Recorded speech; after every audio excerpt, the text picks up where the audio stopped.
The Dragon Prince Reflections. Chasing Shadows. Chapter 3. Bleeding Hearts. Written by Devin Gill. Illustrated by Caleb Thomas and Emily Marzoni.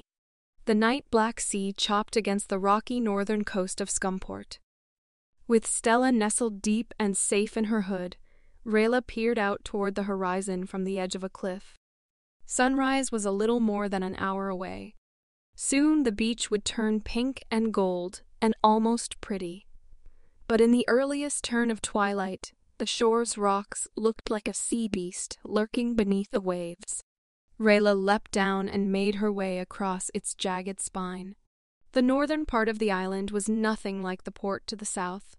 No bustling market, no looming tower, no raucous merchants. She crossed tide pools in her stride, her shadow scaring crabs to the water and sea snails back inside their shells. The surf swelled in and out with the gentle, heavy breath of high tide.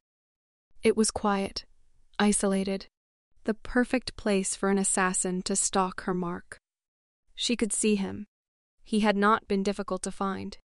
The hooded, slender figure stood beneath the crooked mast of a long, wrecked ship, half buried in the black sand, the exact spot Redfeather had told her the clandestine trade would occur. The way he moved, the way he carried himself careful, cautious, but proud, it had to be him. Viren. Rayla thought of his face, twisted with rage and dark magic, plummeting through the clouds below her. She remembered the numbness in her own body, knowing he'd die a violent death at the base of the storm spire, and she would quickly follow, until a pair of wings closed around her, saving her, holding her. Focus, she hissed to herself, chasing the memory away. Viren had lived, somehow likely through some heinous and terrible magic. Something had plucked him from death and tethered him to life. She'd known it in her heart since her dive into the moon nexus. In all of her, like worms in her bones. And there he was with his back to her. Another figure slunk out of the cove's rocky shadows. Smaller in stature, he wore a heavy coat cut out at the shoulders for a pair of wings folded at his back. Viren and the Skywing elf spoke for a moment in hushed tones before Viren produced a heavy satchel from his cloak. The elf handed him a little wooden chest in trade. Rayla held her breath as Viren's pale, five-fingered hands opened the box just enough to touch its contents, then clutched the box to his chest. She could not help but imagine what was in it. Something bloody, terrible, and dead. With the deal done, the pair parted ways. The Skywing elf beat his wings and flew over Rayla's head, and she ducked down to stay hidden. She could hear Viren moving away from her, his soft footfalls heading east towards the port and growing fainter. Rayla drew her weapons, her fingertips tracing the details in the metal. She thought of Ithari, who made them, and Renayan, who Viren had taken from their family. Rayla gripped the weapons tight. There were many blades in Exadia that deserved the taste of Viren's blood, but hers would do. "Hold on, Stella," Rayla whispered. She lunged forward, leaping from her perch to land hard in the sand. Viren looked back. Rayla could not see his face in the shadow of his hood, but she knew he saw her. She wanted him to see her. He ran. Rayla chased him. He staggered, clumsy on the sharp, wet rocks, and Rayla cleared them with practiced ease. As they both leapt from crag to crag along her imaginary beast's spine, she closed the distance between them quickly. But she knew not to underestimate a dark mage. When Viren ripped something from his belt and crushed it in his hand, she braced herself. "Res easies, shipped, Uritaw," he hissed. The water surged beneath her feet in a sudden, whirling riptide. Rayla yelped, jumping towards the shore and its larger, drier rocks, but the spell followed her. Tendrils of water burst from the brine and reached for her ankles. Gasping, Rayla spun her blades, turning their points to curved hooks. She crouched and leapt to the sheer face of another seaside cliff. The tendrils crashed against the stone and turned to white foam as she clawed her way to the top. Soaked from the waist down, Rayla caught her breath and looked over the precipice. Viren was far below her, making a break for a tiny boat tethered to the husk of a dead tree. Rayla would lose him. Unless…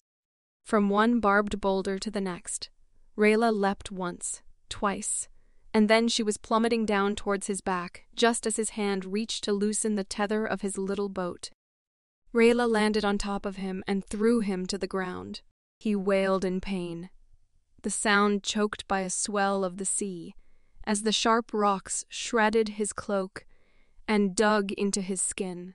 Wisps of red drifted into the foamy tide. "I am Rayla of the Silver Grove," Rayla snarled, grabbing a fistful of his cloak and pulling it hard to flip him over. "I want you to know my name. I want you to know my face." She wrenched the hood back. He was younger. He could not have been older than Rayla herself, with dark skin and a dirty but well-fitted Neolandian coat.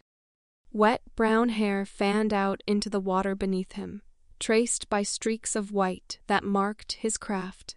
Not Viren. A stranger. He winced, wrestling with her, grabbing for something beside him and splashing his hand in the water. Rayla thought he intended to grab more of the vials and trinkets at his belt, and shoved him back against the rocks. The mage relented with a cry of pain. "The chest," he managed. "Let me."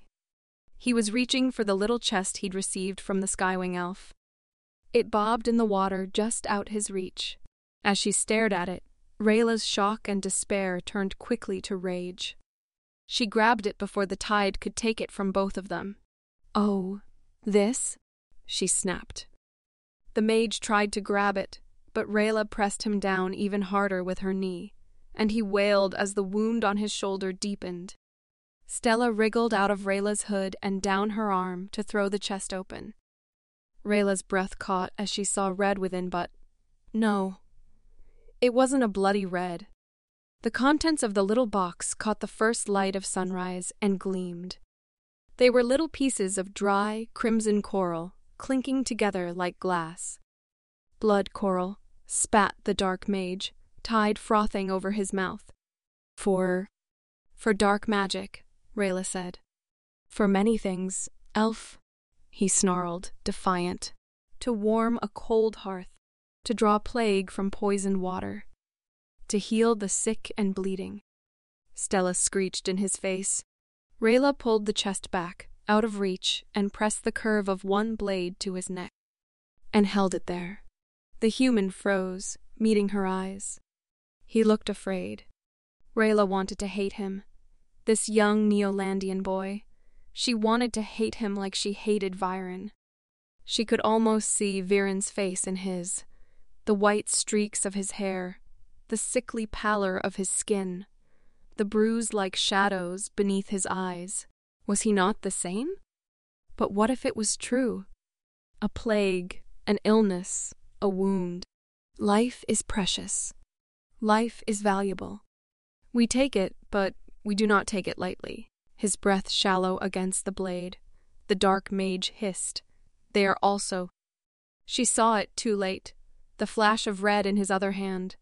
The one he held beneath the waves, shrouded by the tangle of his cloak, and the color of his own blood in the water. A single piece of coral. Rayla's eyes went wide. "For this." He hissed the incantation so quickly she didn't hear it. Water frothed beneath the both of them, surged upward by a flash of red spreading across the mage's arm and shoulder. Rayla's blade no longer found flesh at his throat. The blood coral grew like a second skin, encasing him in a rigid embrace. Stella shrieked and leapt from its grasp, dropping the chest to the waves. The coral kept growing, threatening to swallow up Rayla's blade and snap it in two. She pulled away from him and leapt back. The dark mage stood up, still wrapped in the spell's red armor. He stared at her and backed away without breaking her gaze. With his free hand, he grabbed the wooden chest, floating idly in the brine, and then climbed into the little boat. "No," Rayla gasped. She took a step forward, but the water grew darker and deeper, and reached all the way to her waist, and she knew she couldn't follow. No. He shoved out into the riptide and was gone. Rayla sank to her knees, scuffing them on the rough stone, and the wounds stung with salt. She pulled up her hood to hide her weeping, her frustration, her anger. Then, Stella tugged at her cloak. Rayla glanced beside her. The cuddle monkey held up a single piece of red coral, her eyes apologetic. Rayla took it and wept. When she finally got to her feet, she stood on a cold morning shore with her ankles in bloody water. Alone. Redfeather pinched the single piece of blood coral between her fingertips and scowled. She did not say a word, but Rayla knew the look of disappointment in her eyes all too well. Finally, she spoke without looking at her. "You got your mark, then?" "No." Rayla shook her head. "It wasn't him. It was just another dark mage." Just another dark mage, she thought, as though they were as common as barnacles on the Scumport docks. She had been so certain that she'd found the right path, and that certainty had made her a fool. "Unfortunate," Redfeather said. She waggled the red coral in her hand. "So why just one piece, then?" Rayla looked at the driftwood floor. "Because I messed up. He got away with the rest." Redfeather sighed. "You hesitated, like in the bone pit." It stung. She was right, of course. Rayla caught a glimpse of her own reflection in a glass bottle and scowled at herself. The face glowering back at her was not the face of an assassin, and it never would be. "Well," Redfeather said, tossing the piece of coral into the air and catching it again. "You're new. I'll consider this a fair trade for what I gave you. But you didn't give me anything." "Not really. It wasn't Byron. I gave you information on a dark mage making a trade at sunrise. That much was true. I'm sorry the rest wasn't what you were looking for." Redfeather held up the coral to the light, peering through it. "But this is Scumport. Stay here long enough, and something interesting is bound to wash up on shore. Dark things lurk at sea, you know." "Stay here? In Scumport?" Redfeather nodded. "I like you, but you're still trying to be the person they'll welcome back home. You're a ghost. You can't be that elf ever again. You have to decide who you are going to be instead." "So who are you?" Rayla balked at her. It was an awful question. She wasn't an assassin. She wasn't an elf of the Silver Grove. She wasn't anything at all. She was just Rayla. That voice again. Rayla pushed away, trying to focus on Redfeather.